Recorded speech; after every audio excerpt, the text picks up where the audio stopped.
Hello, my name is Ruth Berger, and I am doing the Consortium Book Sales and Distribution Rep Picks. Booksellers, I miss you. It'll be good to see you at some point soon, I hope.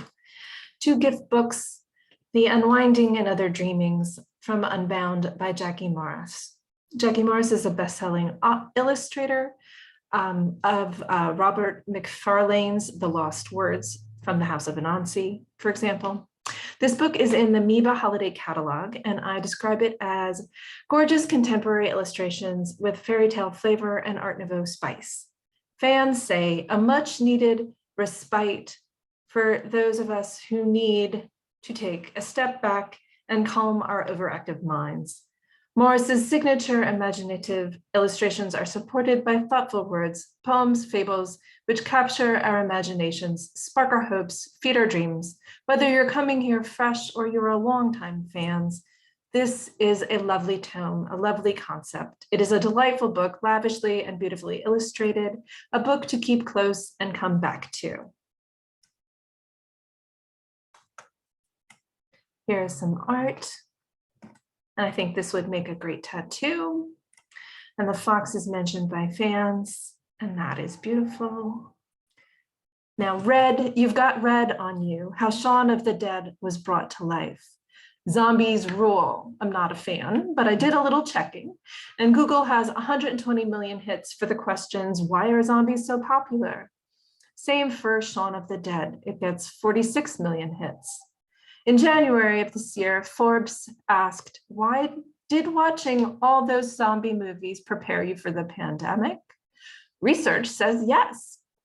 So far, we have 2 starred reviews.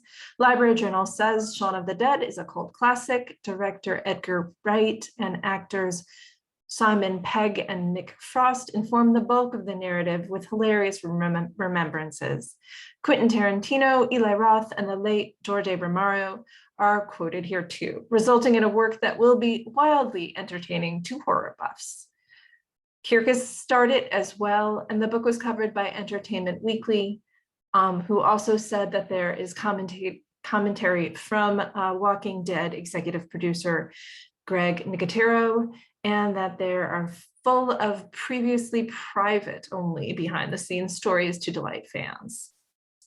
There is the beautiful package, front and back, and it will have red foil and the cool layout and the iconic poster that you've seen as like a MAGA Michigan protest meme.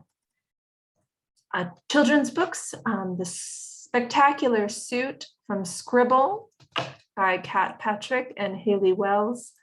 This is about self-expression, and my wife tells a story of the last dress she wore. It was the last time she was too small to fight it off, and she did get sneakers to go with it. But here, we have a child who has all the agency. Clothes have no gender, and loving representation matters. It adds to the list of gender diverse picture books that includes Julian is a Mermaid, Worm Loves Worm, and The Sissy Duckling. It is from the creator's personal experience. Author and illustrator both identify as non-binary, and the book offers children who don't identify with traditional gender roles an opportunity to see themselves. And also here is a thriving single mother family in a feel-good home environment with loving and supportive siblings. There they're getting ready. And the rejected dresses, the shopping trip, and the beautiful suit as she imagined it. Almost Nothing, Yet Everything from Enchanted Lion books by Hiroshi Osada and Ryoji Arai. Enchanted Lion is just a publisher with exquisite vision. They have published 8 New York Times Best Illustrated Children's Books in the past 10 years, and they've won the Betch Elder Award 5 times and received 6 honor commendations there. Water is our key element, and I've been thinking about this a lot lately, from the water keepers to all points of climate catastrophe. It's impossible not to. And here is a book that is just beautiful and is a celebration of water in its many forms. The author's previous book Every Color of Light, also with Enchanted Lion, was a Publisher's Weekly Best Picture Book of 2020, a Kirkus Best Book of 2020, and a Shelf Awareness Best Children's Book of 2020. And here is some of the beautiful art. It has text at the bottom, it's probably a little small to see. Beautiful animals, beautiful flowers, beautiful waterfall on space. Nobody Owns the Moon from Berbay, a new publisher for us who people have just really rallied around. This is an acclaimed author. Tobhy Riddle is nominated for the 2021 Hans Christian Andersen Award and has his work translated in Japanese by none other than Haruki Murakami. It is timely and timeless, sensitively explores ideas about ownership and being unhoused in a kid-friendly way. It is a multi-tiered narrative, an unforgettable story of friendship and empathy and theater. Universal appeal. This book has been optioned for films and television rights, and it has sold into 5 territories when I did this slide. And there's the art, which is drawings and photos collaged, the theater and hors d'oeuvres, the emotion. On the adult side, fiction, As You Were from Biblioasis by Elaine Feeney. This is an October Indie Next List Great Reads pick. Booksellers love it. Here we have Grace Harper from Max Back in Cleveland. She says, acerbic, funny, and sad poet Elaine Feeney's fiction debut is a bitingly compassionate commentary on community found in the most trying of circumstances. A colorful group of characters. Think One Flew Over the Cuckoo's Nest, but narrated by a woman in an oncology ward, and by a woman, of course.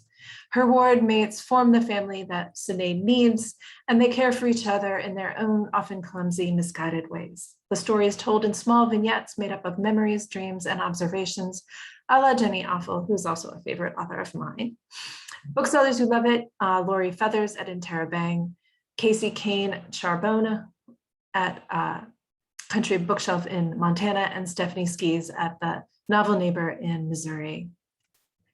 Grievers, science fiction, AK Press from Adrienne Marie Brown, who's a best-selling author you know from Emergence Strategies, which has sold over 105,000 copies, and Pleasure Activism, which from 2019 has sold over 65,000 copies. She has gotten acclaim in the genre. Her story, The River, was published in Octavia's Brood, Science Fiction Stories from Social Movements in 2016. It is mentioned in every review of that book, and that book continues to sell 50 to 100 copies a week on BookScan. It has a starred PW review, and the plot is there is a plague that is killing Black people in Detroit, where they are just absented from themselves. One of the theories in that world is that this is an expression of too much trauma and too much grief made manifest.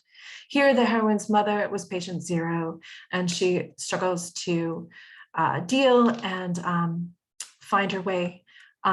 It hits the cultural conversation about intergenerational trauma only with a great plot and characters rather than an NPR story. It is about mother love, race, survival, grief, gentrification, and it is a book about big ideas, but of course it is a story. Last, poetry. There are trans people here. Haymarket from H-Melt. I was excited to see H-Melt on the Haymarket list. I've worked with them for a long time in their capacity as a poetry event maker in Chicago. And in fact, I picked up Jamal May's first book from Alice Janes upon their recommendation. So it was no surprise to see the first poem is quoted after Jamal May. So yay for a poet who is so deeply connected and committed to an inclusive community of poets working on critical issues of equity, justice, and inclusion. Champions and boosters in the community include Denise Smith, Eve Ewing, Franny Choi. And this collection is a passionate ode to the trans community. It is a celebration of trans joy, culture, creation, healing, and history. The writing is expansive as one would only expect. There are poems and essays and interviews with activists in intersecting movements. So thank you so very much for watching this presentation. Again, I hope to see you all soon.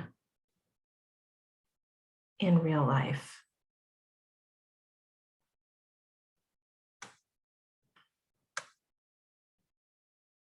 Thank you.